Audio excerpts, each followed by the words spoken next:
তিলোত্তমা কলকাতা যেন সবসময় কল্লোলিনী। আর এই কলকাতাকে ঘিরে রয়েছে নানা ঐতিহ্য। সম্প্রতি দুর্গাপুজোকে ইউনেস্কো ওয়ার্ল্ড হেরিটেজ সম্মানে ভূষিত করেছে।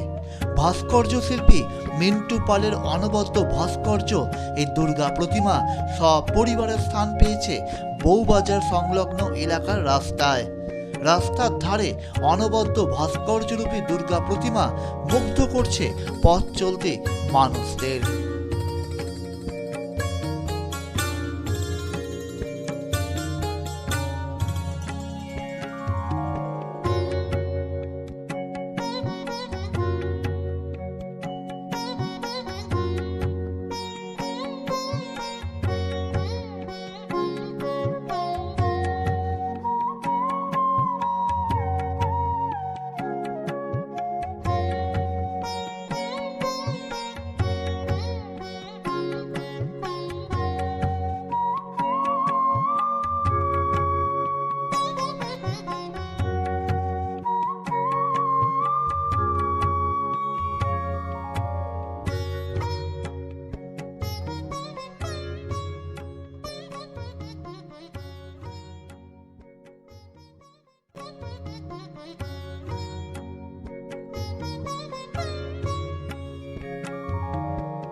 Target news.